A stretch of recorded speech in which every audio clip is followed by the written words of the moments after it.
eu posso ensinar e aprender. A palavra da sabedoria é a nossa EBD. Deus é o nosso diretor, o Espírito Santo nosso professor. A Bíblia é a cartilha que ensina o caminho, a verdade e a vida. Deus é o nosso diretor, o Espírito Santo nosso professor. A Bíblia é a cartilha que ensina o caminho, a verdade. Bom dia, meus irmãos. Hoje é domingo, dia 2 de maio de 2021.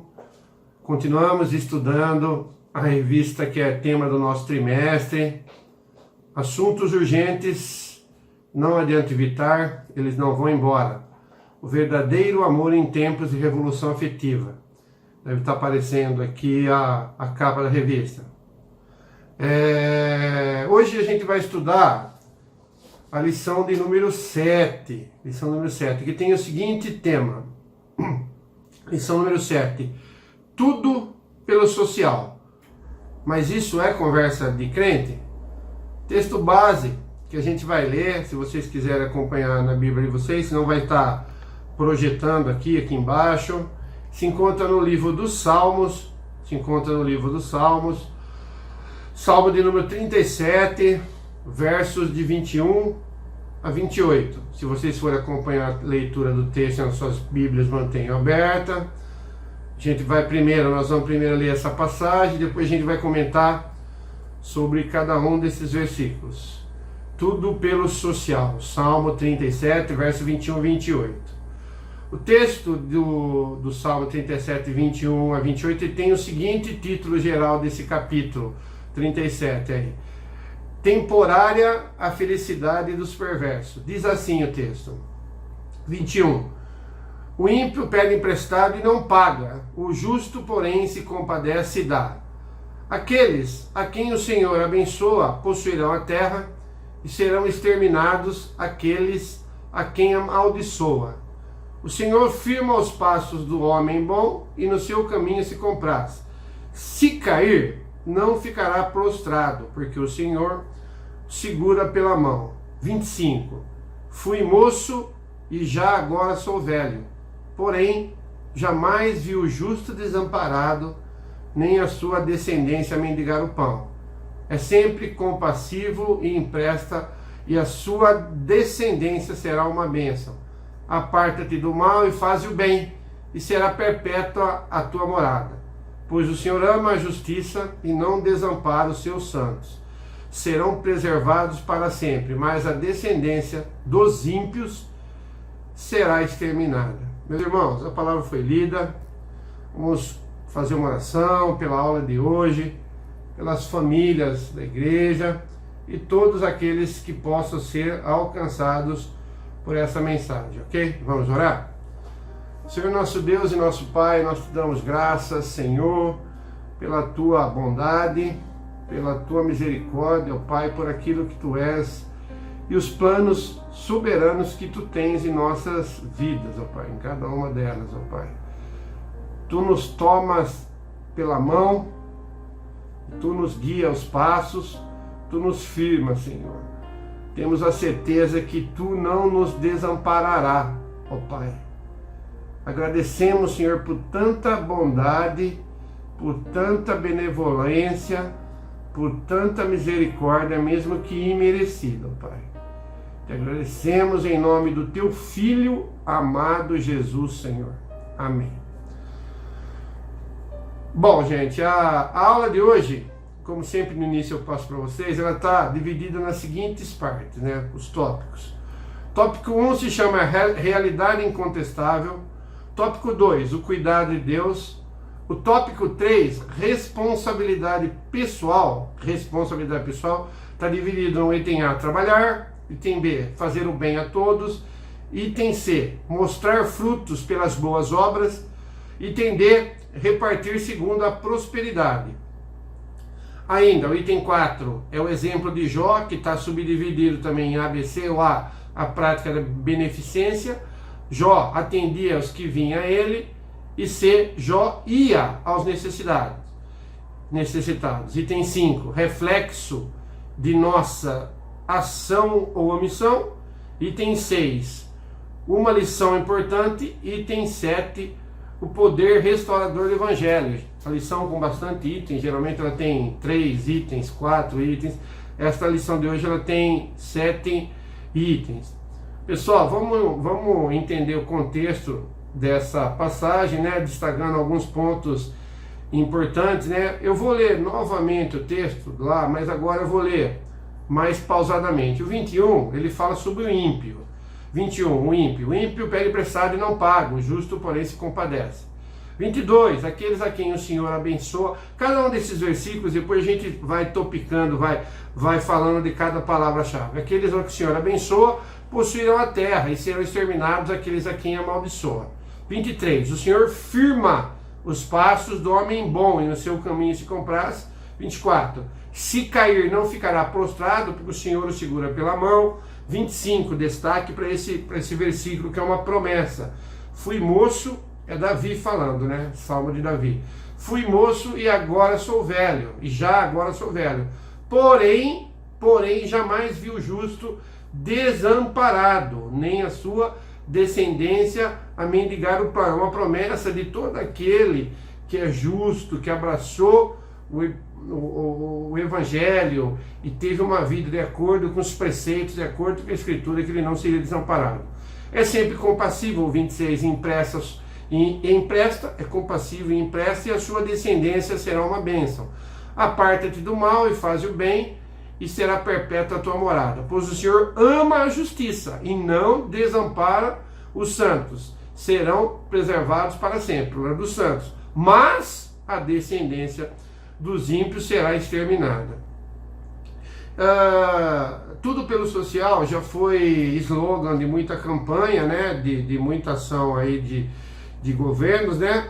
Mas a lição de hoje, ela, como todas as demais, eu sempre falo, ela foca esse tema de acordo com uma visão bíblica. O que a Bíblia fala? O que a Bíblia nos ensina sobre o tudo pelo social?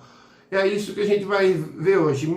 E considerando o seguinte, nosso povo, e todos os outros povos aí pelo mundo afora, mas o nosso povo, vamos falar de Brasil, ele tem muitas carências materiais, né? Crise econômica, e assim, governos e por aí vai. Não vou entrar na área política, vamos falar sobre o que a Bíblia fala. E o cristão, ele tem que estar consciente desse desafio social. Qual que é? A igreja, ela prioriza o quê? A restauração espiritual do nosso povo como? Pregação do evangelho, mas devemos agir também com relação às necessidades do nosso próximo. Dar o pão material e anunciar o pão espiritual. E é isso que está sendo feito. Esse é o motivo da nossa lição de hoje. Voltando então, como eu disse na passagem do Salmo 37, 21 a 28, o Salmo 27, verso 21. O ímpio pede emprestado e não paga. 21. O ímpio pede emprestado e não paga. O justo, porém, se compadece e dá. O ímpio viola o 8º mandamento justamente quando ele não paga suas dívidas. E o final fala que o justo se compadece e dá. Ao contrário do ímpio, que se agarra ao seu dinheiro, o justo não somente paga as suas dívidas, que é aquela postura que deve ser de cada cristão, de cada justo, como é mencionado aqui no Salmo, mas também ele dá com generosidade. Aqueles que não se prendem às suas bênçãos e doam seus recursos gratuitamente, irão prosperar no final. Gente, é versículo com promessa. 37, 24. Se cair, não ficará prostrado. O versículo todo fala. Se cair, não ficará prostrado, porque o Senhor o segura pela mão. É uma metáfora comum nos escritos de sabedoria, que nem o Salmo e outros capítulos. A vida é um caminho. O sábio pode pecar ou se deparar com alguma dificuldade, mas Deus irá protegê-lo. Essa é a promessa. Deus irá protegê-lo infalivelmente e impedi-lo de abandonar a fé. A gente precisa entender essas essas metáforas que a Bíblia nos fala. 37, 25 e 26. Jamais vi o justo desamparado. Foi o enfoque que eu dei para aquele 25 e agora está o 26 junto. Fui moço e agora sou velho, porém jamais vi o justo desamparado, nem a sua descendência mendigar o pão. É sempre compassivo e empresta, e a sua descendência será uma bênção. Isso que está na Bíblia. Davi, que eu disse é o autor do Salmo, com sua longa experiência, pôde fazer uma observação pessoal do que? No final da vida, no final da jornada, o justo é abençoado pelo Senhor. O Salmo 73, que eu vou ler, nós vamos ler agora abaixo, e o livro de Jó oferece uma perspectiva, justamente complementando o que a gente vem falando, e é um lembrete de que esse versículo que a gente falou, 25, jamais viu o justo desamparado, não deve ser transformado num tipo de teologia da prosperidade. Que fala o Salmo 73, de 1 a 29. Vou ler para vocês aí, Salmo 73, de 1 a 29. Com efeito, Deus é bom para com Israel, para com os que de coração limpo. Quanto a mim, porém, quase me resvalaram os pés. Davi falando, hein? Quase me resvalaram os pés. Pouco faltou para que se desviassem os meus passos. Está fazendo até uma autocrítica. Pois eu invejava os arrogantes ao ver a prosperidade dos perversos. Para eles não há preocupações, o seu corpo é sadio e nédio. Não compartilham das canseiras dos mortais, nem são afligidos como os outros homens. Daí a soberba que os cinge como um colar, é a violência que os envolve como um manto. Os olhos saltam-lhes da gordura, do coração brotam-lhes fantasias, motejam e falam maliciosamente. Da opressão falam com altivez. Contra os céus desandam a boca e a sua língua percorrem a terra. Por isso, seu povo se volta para eles e os tem por fonte de que bebe a largo sorver, né? E diz, como sabe Deus, acaso há conhecimento no Altíssimo? Eis que são esses os ímpios, e sempre tranquilos aumentam suas riquezas.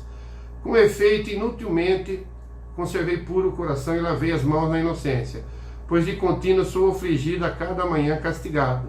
Se eu pensar em falar tais palavras, já aí teria traído a geração de teus filhos. Em só refletir para compreender isso, achei muito pesada a tarefa para mim.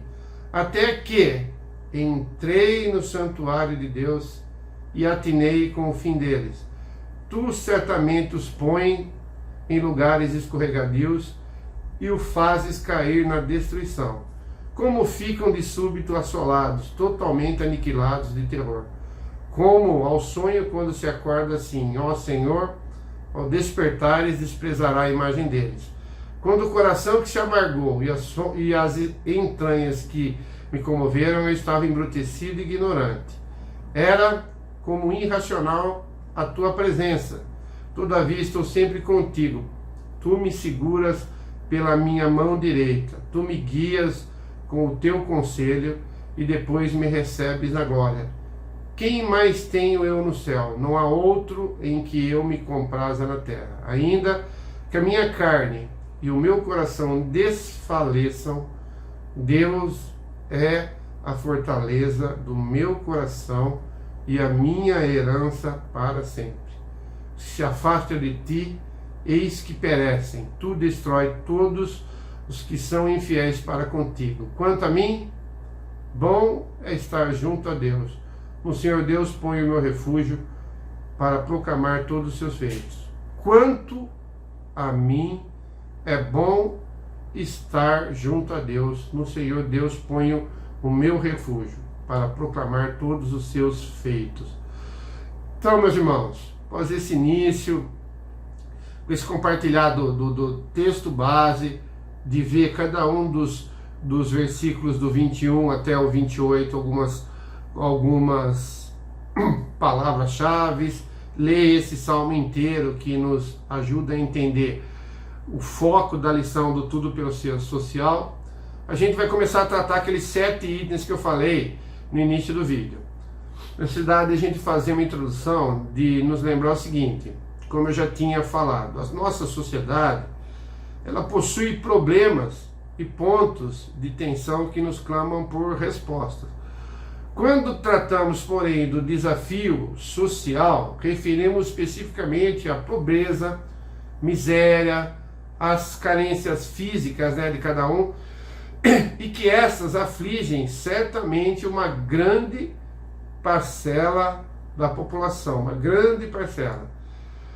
Precisamos separar, para a gente possa entender, que a função principal da igreja não é a ação social. Eu estou falando a função principal.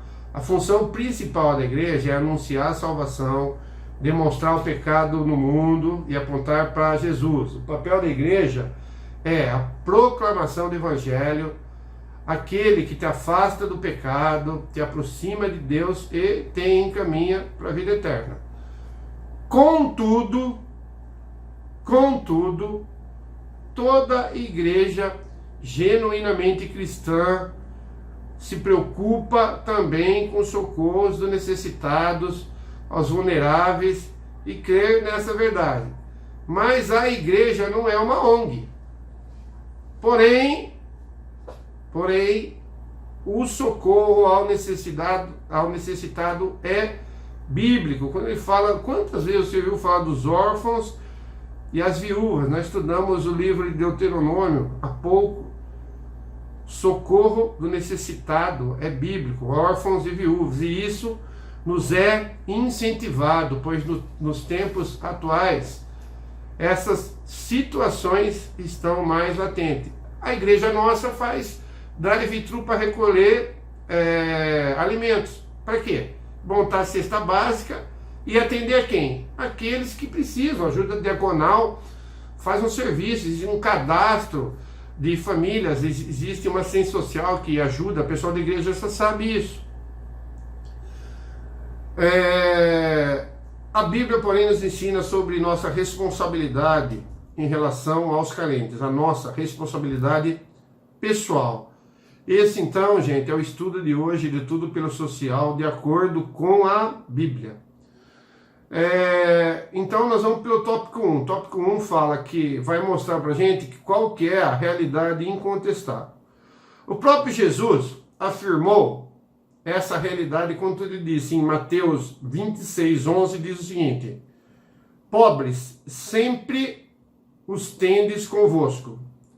O que ocorre é que, infelizmente, alguns têm distorcido essa expressão do mestre como se ela significasse que eles não possuem responsabilidade, ou seja, como assim, tradução, é inevitável, não tem nada o que se fazer.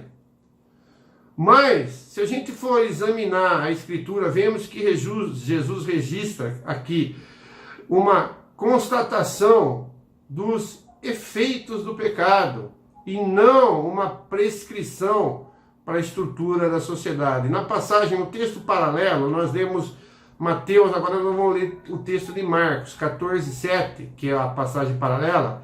Existe o complemento da afirmação que fala: podeis fazer-lhes bem, que é uma indicação de nossa responsabilidade pessoal de cada um de nós.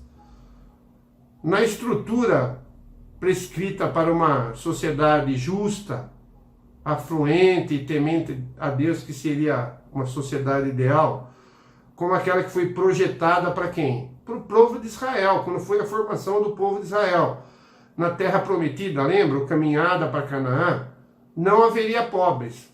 O texto diz o seguinte, Deuteronômio 15, 4, versos 4 e 5.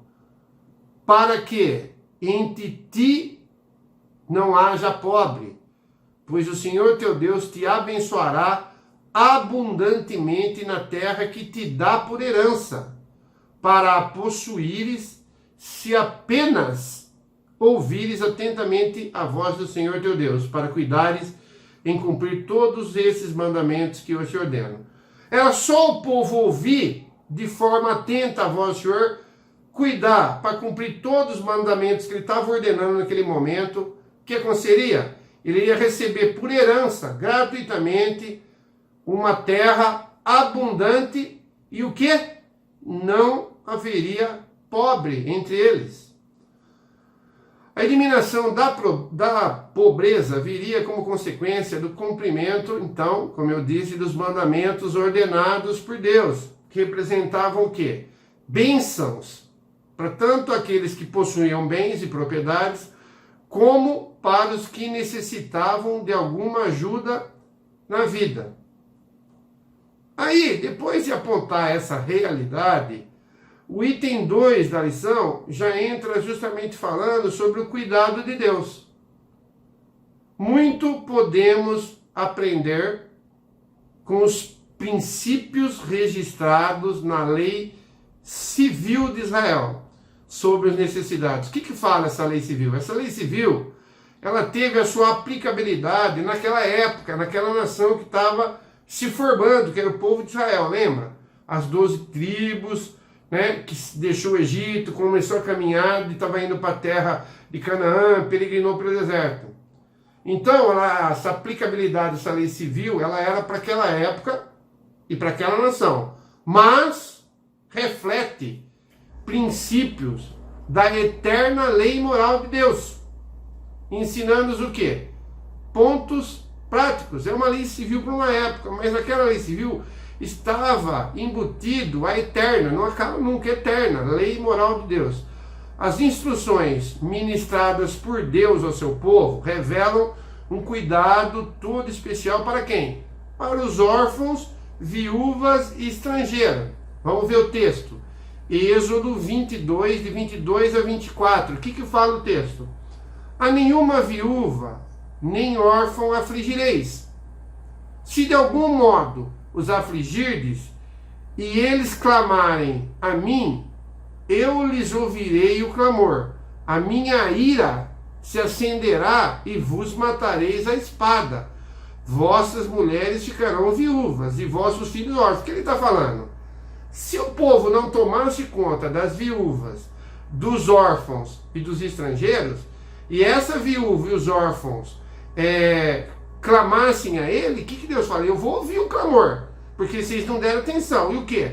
E a minha ira, a ira de Deus se acenderá e eu vou matar vocês homens, a espada. O que vai acontecer? A sua mulher vai ficar viúva também, e vossos filhos passando a ser órfãos. Quer dizer, aquilo pelo qual eles não tomaram conta das viúvas e dos órfãos, podia acontecer com eles se eles morressem, porque Deus ia acender a ira, e a mulher dele passaria a ser viúva, os filhos e os órfãos.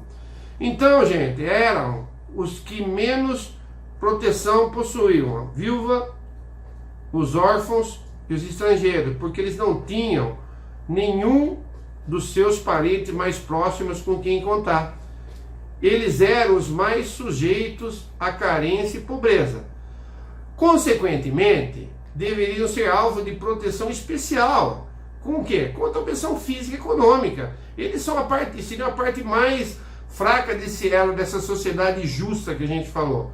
Então, o que acontece? Nós temos responsabilidade especial com relação a eles, reafirmada no Novo Testamento. Falar alguns textos para vocês do Novo Testamento que reafirmam aquilo que foi dito no Velho Testamento.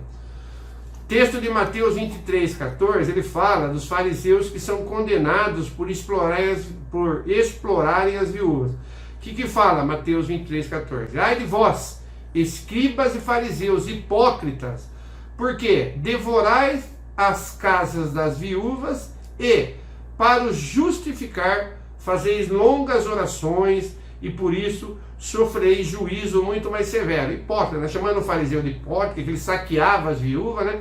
E depois fazia longas orações para dar aquele ar de espiritualidade, né? Em Atos 6:1, as viúvas dos hebreus estavam sendo protegidas, sim, como diz, mas a dos gentios, quer dizer, daquele que não era do povo hebreu, estava sendo desprezada. Diáconos foram escolhidos para cuidar dela. O que fala o texto de Atos 6:1?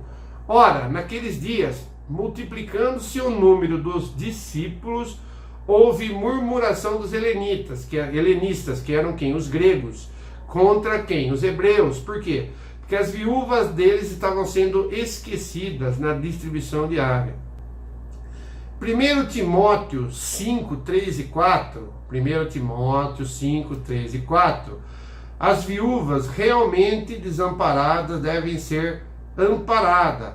As que possuem família terão o apoio familiar. O que diz esse texto? Honra as viúvas verdadeiramente viúvas. Mas se alguma viúva tem filhos ou netos, que estes aprendam primeiro a exercer a piedade para com a própria casa e a recompensar seus progenitores, pois isto é aceitável diante de Deus. Quer dizer, aquelas viúvas sozinhas, assim que ser, mas se tivesse filho e neto, eles teriam que trabalhar e com sustento atender as viúvas. Tiago 1,27. O que fala em Tiago 1,27? Estou vendo todos os textos, gente, do Novo Testamento, que reafirma aquilo que falava no Velho Testamento.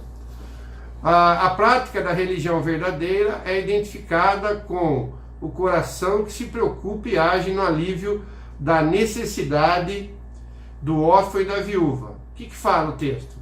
A religião pura e sem mácula para com o nosso Deus e Pai é esta: visitar os órfãos e as viúvas nas suas tribulações, e a si mesmo guardar-se incontaminado do mundo. Gente, nós temos uma obrigação primária para com os nossos familiares.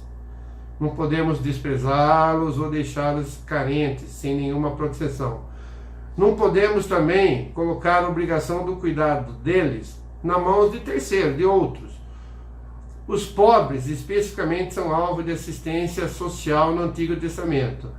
Texto de Deuteronômio 24, 16, 22 e Levítico 23, 22. O que fala? Os pais não serão mortos em lugar dos filhos, nem os filhos em lugar dos pais. Cada qual será morto pelo seu pecado. Não perverterás o direito do estrangeiro e do órfão, nem tomarás em penhor a roupa da viúva. Lembrar-te-ás de que foste escravo no Egito, e de que o Senhor te livrou dali, pelo que te ordeno que façais isso. Quando no teu campo cegares a messe e nele esqueceres um feixe de espigas, não voltarás para tomá-lo. Para o estrangeiro, para o órfão e para a viúva será. Esse feixe de espiga ficar serão para eles. Por quê? Para que o Senhor teu Deus te abençoe em toda a obra das tuas mãos. Quando sacudires a tua oliveira, não voltarás a colher o fruto do ramos. Por quê?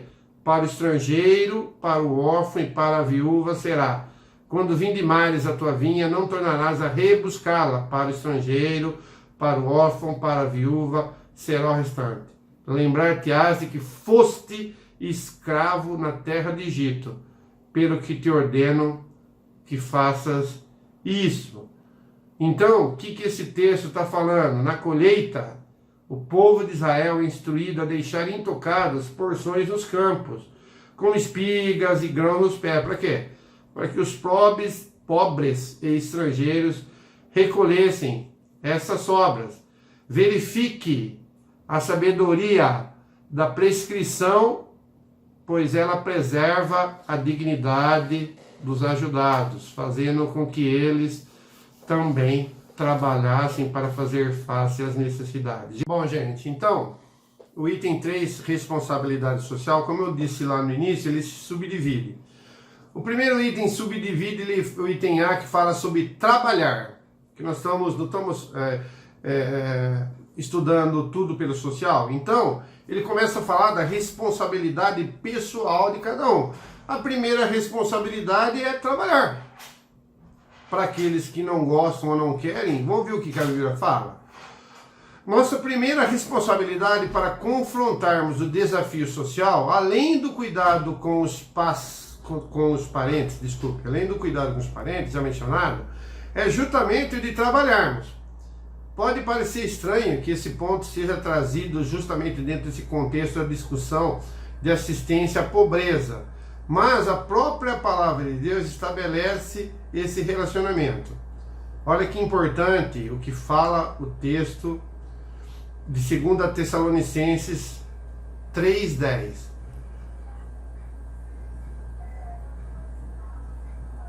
ela não encoraja, esse texto, ou a Bíblia, não encoraja o desmedido assistencialismo social, ao que, podendo trabalhar, não faz. O que quer dizer o seguinte? Não é o texto, ainda vou ler.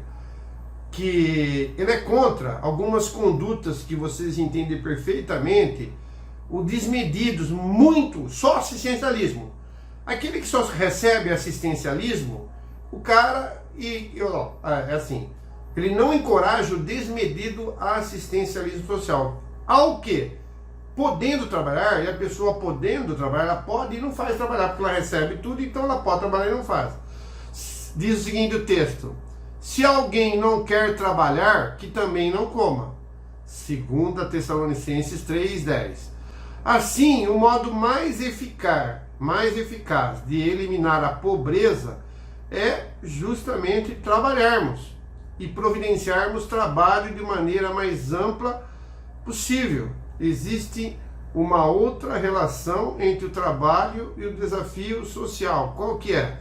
Efésios 4:28. O que diz o texto? Aquele que furtava, não furte mais. Antes, trabalhe, fazendo com as próprias mãos o que é bom, para que tenha com que acudir o necessitado. Olha, a Bíblia é de uma sabedoria fora de série, né, gente? Então, vê qual que é a progressão desse pensamento. Furtar é errado, procure trabalhar. Com que propósito? Para que você tenha para você e com que ajudar o necessitado também. Será que nós estamos pensando assim? Que um dos propósitos essenciais do nosso trabalho é termos meios para ajudar os outros também? Item B, fazer o bem a todos. O que diz a Bíblia? Devemos fazer o bem a todos e principalmente aos da família da fé, que são nossos irmãos em Cristo. Gálatas 6:10 diz o seguinte: por isso, enquanto tivermos oportunidade, façamos o bem a todos, mas principalmente os da família da fé. Isso significa que, de forma alguma, podemos permitir a existência de necessitados dentro da nossa igreja. E não vamos apenas descansar nos diáconos, mas sim vamos ajudá-los, todos nós, em suas atividades. Em Mateus 25, 34, 40, Jesus justamente equaciona a ajuda aos necessitados, que ele chama de seus pequeninos irmãos, como sendo algo que é feito a ele, pessoalmente. Se você ajuda aos pequeninos irmãos, você está fazendo algo para ele. E é interessante, gente, que tudo isso que nós estamos vendo, nós estamos debatendo versículo por versículo, no Velho Testamento e no Novo. Falar que a Bíblia não fala de social ou de ajuda aos necessitados, nem no Velho nem no Novo, tá os versículos aqui que estão sendo gravados, vocês vão poder assistir. Mateus 25, 34 a 40 diz assim: então dirá o rei aos que estiverem à sua direita: vinde benditos do meu Pai, entrai na posse do reino, que vos está preparado desde a fundação do mundo. Porque tive fome e me deste de comer, tive sede e me deste de beber, era forasteiro e me hospedaste, estava nu e me vestiste, enfermo e me visitaste, preso e foste ver-me. Então perguntará o justo: Senhor, quando foi que te vimos com fome e te demos de comer, ou com sede e te demos de beber? E quando te vimos forasteiros e te hospedamos, ou nu te vestimos? E quando te vimos enfermo ou preso e te fomos visitar? Aí o rei, respondendo, lhes dirá: em verdade vos afirmo, que sempre que o fizeste a um destes meus pequeninos irmãos, a mim me fizeste. Gente, é um texto do Novo Testamento. Quer uma mensagem mais clara e objetiva do que essa? Item C, mostrar frutos pelas boas obras. Efésios 2:10 diz o seguinte: nós não somos salvos por nossas obras. Nós somos salvos pela infinita misericórdia de Deus. Mas o que fala? esse texto de Efésios.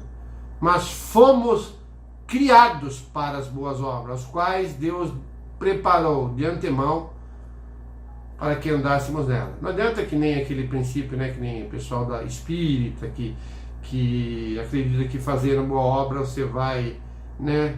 E nós não vamos. Se você praticar só boa obra e não se converter o vosso coração do pecado, não entregar sua vida a Cristo, não mudar a sua vida, não houver uma verdadeira conversão, só praticando boa obra, a gente sabe de um monte de casos de pessoas aí que não abraçaram a fé, mas praticam a benevolência, e isso não leva ao céu. Mas assim, nós devemos mostrar distinção nas boas obras a favor dos necessitados, para que não nos tornemos infrutíferos. O que quer dizer? Texto de Tito 3,14. Tito é um livro que a gente lê pouco. Tito 3,14 diz o seguinte: agora quanto aos nossos, que aprendam também a distinguir-se nas boas obras a favor dos necessitados, para não se tornarem infrutíferos. O item D, ele nos ensina o que? A responsabilidade de repartir segundo a prosperidade de cada um. O que a Bíblia diz? A Bíblia diz aos ricos do presente século, que sejam, na verdade, ricos de boas obras, generosos em dar, prontos a repartir. Texto de 1 Timóteo 6, 17 e 18. Exorta aos ricos do presente século que não sejam orgulhosos, nem depositem a sua esperança na instabilidade e na riqueza, mas em Deus, que tudo nos proporciona ricamente para nosso aprazimento. Que pratiquem o bem, sejam ricos de boas obras, generosos de dar e prontos a repartir. Ainda, nós lemos o 17 e 18, o versículo 19, ele leva os seus pensamentos a se apoderarem da verdadeira vida. O que fala o 19? Que acumulem para si mesmos tesouros, sólido fundamento para o futuro, a fim de se apoderarem da verdadeira vida. Gente, item 4, ele fala sobre o exemplo de Jó. Jó é um livro conhecido da Bíblia, todo mundo conhece a história de Jó. E justamente do exemplo de Jó vem algumas lições que a gente pode tirar aqui. A gente sempre se lembra de Jó como alguém que, sendo muito rico, lembra da história de Jó, ele era rico, tudo perdeu, ficou em estado de extrema penúria, no teste que ele foi submetido por Deus para provar sua fidelidade ao Pai. Mas podemos aprender muitas outras coisas na vida de Jó, inclusive sua atitude para fazer face ao desafio social dos seus dias, dos dias dele, de Jó. Vou ler para vocês o texto de Jó 29, 12 a 16, depois a gente vai ver cada um desses versículos. Vou ler o texto todo, depois a gente vai comentar o versículo 12, 13, 14, 15 e 16. 12, porque eu livrava os pobres que clamavam, e também o órfão que não tinha quem o socorresse. 13, a bênção do que estava a perecer vinha sobre mim, e eu fazia rejubilar-se o coração da viúva. 14, eu me cobria de justiça, e esta justiça me servia de veste, como manto e turbante era minha equidade. 15, eu me fazia de olhos para os cegos e de pés para o coxo. 16, dos necessitados era pai, e até as causas dos desconhecidos eu examinava. O item A de Jó, item A, a prática da beneficência. A gente vai falar sobre o verso 12. Jó livrava os pobres que clamavam, e também o órfão que não tinha que o socorresse. O que ele fazia? Ele possuía um coração caridoso e buscava o quê? O alívio das necessidades de cada um, dos pobres e dos órfãos e de quem não tinha que o socorresse. B. Jó atendia os que vinham a ele. Jó atendia os que vinham até ele, ele não esperava ir até os que vinham a ele, que é o 13. 13, os que vinham a ele primeiro, depois ele vê. Que vinham a ele primeiro. O atendimento das necessidades tornava o choro em alegria e geravam bênçãos para ele próprio, versículo 13. Ele se identificava e se envolvia pessoalmente com os carentes. Eu me fazia de olho para o cego e de pés para o coxo, no verso 15. Aquele era um envolvimento pessoal, ele não mandava alguém só fazer para ele porque ele tinha riqueza. Aí, ele atendia aqueles que vinham a ele, e no item C, Jó também ia até os necessitados, que é o verso 16. Ele examinava as causas dos desconhecidos. Outra tradução, provavelmente mais precisa, que é esse aqui é Almeida atualizada, tem Almeida corrigida, em que o desconhecido não se refere a uma pessoa, mas à própria causa. Então, nessa versão corrigida, ela diz o seguinte: dos necessitados era pai, e as causas de que eu não tinha conhecimento inquiria com diligência. A ideia parece ser que Jó era uma pessoa realmente envolvida na prática da beneficência, ao ponto de não ficar só passivamente esperando que os carentes, os necessitados, batessem na porta dele. Mas o que ele fazia? Ele agia de maneira proativa, não esperava ninguém procurar, ele procurava. Uma procura justamente de oportunidade de serviço, de ajudar. Depois do exemplo de Jó, o item 5 dessa lição, ele fala sobre os reflexos de nossa ação ou de nossa omissão. Deus espera, meus irmãos, que tenhamos uma predisposição de enfrentar o desafio social com ações positivas. Assim, Ele nos comanda e vemos que a própria ação de Deus para conosco no alívio de nossas próprias necessidades será um reflexo de nossa ação para com os outros necessitados. Provérbios 21:13 diz o seguinte: o que tapa o ouvido ao clamor do pobre também clamará e não será ouvido. Se você tapa, não ouve. Agora, quando você clamará, também você não será ouvido. Essa é uma declaração muito séria e que mostra a importância da nossa ação social. Outro grande fato histórico que está na Bíblia também, no Velho Testamento, quando fala da destruição de Sodoma, que mostra essa importância. A gente está acostumado a pensar que aquela cidade ela foi arrasada apenas pela imoralidade na qual vivia. Em outro texto da palavra de Deus, Inedano mostra que os problemas sociais existiam também com intensidade igual à da dissolução moral. A raiz da impiedade de Sodoma foi, em Ezequiel 16, 49 e 50, fala o seguinte: a raiz da impiedade de Sodoma foi a prosperidade, o ócio desregrado, ócio é não fazer nada, né? Ociosidade, e a ausência de conscientização para com os necessitados e os pobres. 49. Eis que esta foi a iniquidade de Sodoma, tua irmã, soberba, fartura de pão e próspera tranquilidade, teve ela e suas filhas, mas nunca amparou o pobre em necessidade. Foram arrogantes e fizeram abominações diante de mim. É Deus falando, né? Pelo que, em vendo isso, as removi dali, porque Sodoma, suas irmãs é Gomorra, né? Lembra? É Sodoma e Gomorra. Nós falamos da destruição de Sodoma, mas Sodoma e Gomorra, por isso que tem a destruição dela e de suas filhas. O resultado dessa situação foi a imoralidade, então, dos costumes que provocou a sua destruição. É evidente que o paralelo para com os dias que nós vivemos. Vivemos um dia o quê? De imoralidade, né? De prosperidade de algum e de pobreza de outros, de não atender às necessidades dos pobres. Alguns têm fartura de pão, outros não têm nada. Soberba, tranquilidade de alguns e outros passam, muita arrogância, e continuam acontecendo abominações diante do Pai. O item 6, continuando a lição, gente, ela fala sobre uma lição importante. Qual que é?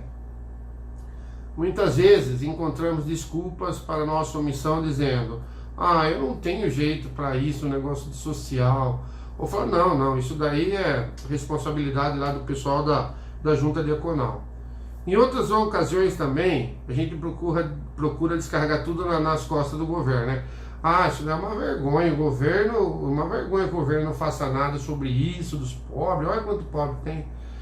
Gente, ocorre que os mandamentos que recebemos de Deus são bastante pessoais e não institucionais.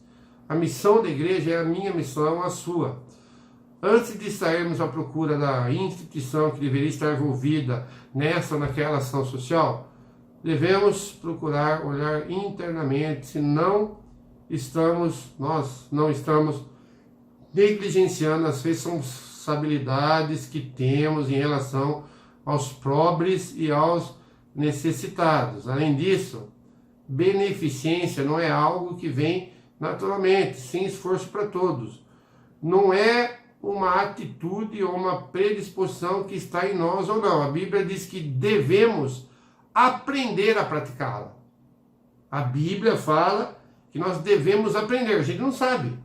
A gente tem que aprender a praticá-la. Onde está escrito isso daí? Isaías 1:17. Justamente começa o versículo com essa palavra. Aprendei a fazer o bem. Aprendei a fazer o bem. Atendei a justiça. Repreendei o opressor. Defendei o direito do órfão. Pleiteai a causa das viúvas. Um texto conhecido. O mesmo que nós já vimos em Tito 3,14, que eu já li. Quanto aos nossos que aprendam. Essa prática da beneficência, da ajuda, do social, ela precisa ser aprendida. Se você não sabe, aprenda. E o último item, que é o item 7, que é justamente fala do poder restaurador do Evangelho. Por último, claro, não podemos esquecer de que o poder restaurador do Evangelho atinge a todas as esferas de nossa vida, inclusive a social. Em todas as partes do mundo onde o Evangelho foi claramente pregado e os resultados ceifados, colhidos, ocorreram transformações sociais profundas. Quais transformações que ocorreram? O que o Evangelho proporcionou? O apreço, o valor à alfabetização. Uma população que sabe ler, escrever, estuda, aprende, cresce em conhecimento. Maior respeito às famílias estruturadas, pai, mãe, filhos, avós, leis trabalhistas mais justas, aqueles que geram, que legislam pensando naqueles que trabalham, maiores oportunidades de educação a todos, desde aqui até a faculdade, maior possibilidade de progresso social, menores índices de pobreza. O exemplo foi a Inglaterra. A Inglaterra experimentou grandes transformações sociais nos reavivamentos do século XVIII. A herança justamente da pregação e prática dos puritanos do século XVII. Nos Estados Unidos gerou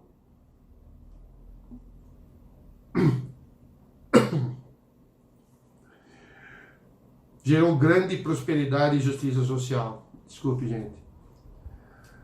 Poderíamos dar muitos exemplos de famílias e de gerações inteiras que foram socialmente transformadas, não apenas espiritualmente, que é o que a Bíblia deseja, mas pela entrada do Evangelho no lar. Assim como ensina o Salmo 37, que é o texto base que a gente leu no início, reafirmou no meio da lição, e que fala no seu versículo 25, fui moço e agora sou velho. Você imagina a época no final da vida de Davi falando isso. Imagina, fui moço e agora sou velho, porém jamais vi o justo desamparado, nem a sua descendência mendigar o pão.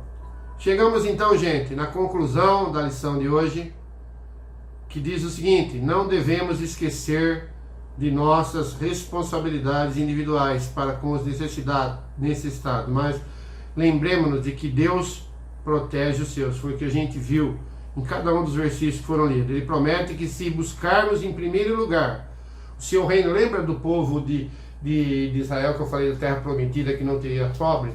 E se buscarmos em primeiro lugar o seu reino e a sua justiça, todas as demais coisas nos serão acrescentadas. Agora, fica o desafio a todos nós, sempre a todos nós, repassar esse ensinamento de socorrer carentes. É sim preceito bíblico. Está aqui a lição, é só estudar, só ver de novo, às vezes foi rápido demais. Pausa, começa, ouve numa outra hora aqui, de manhã, no domingo, às vezes durante a semana. Socorrer carentes é preceito bíblico. Apresente-se como voluntário no trabalho assistencial. Além do dízimo, analise a possibilidade de ajudar com algum valor para ajudar os carentes, sempre de alguma forma. E, meus irmãos, a lição de hoje transmitiu uma mensagem importante para todas as nossas vidas. Que Deus possa abençoar ricamente a sua família, protegendo e guiando a vida de todos em nome de Jesus. Vamos orar? Vamos terminar com uma oração por todos nós, pelas famílias que ainda estão sofrendo por conta da pandemia. Creio que ainda estamos tendo alguns casos, algumas mortes, mas começou o processo vacinal. Vamos esperar em Deus por todos nós e pela mensagem da aula de hoje que possa alcançar os corações. Ok? Vamos orar? Senhor nosso Deus e nosso Pai, te agradecemos, Senhor, por permitir que pudemos transmitir essa lição, estudar junto, debruçar sobre os textos bíblicos, entender o conteúdo do tudo pelo social de acordo com o teu querer, a tua obra, a tua sabedoria, o teu conhecimento, Pai. Obrigado pela tua misericórdia em nossas vidas, ó Pai, nos dias que se passaram e nos dias ainda que estão por vir, ó Pai. Em nome de Cristo Jesus. Amém.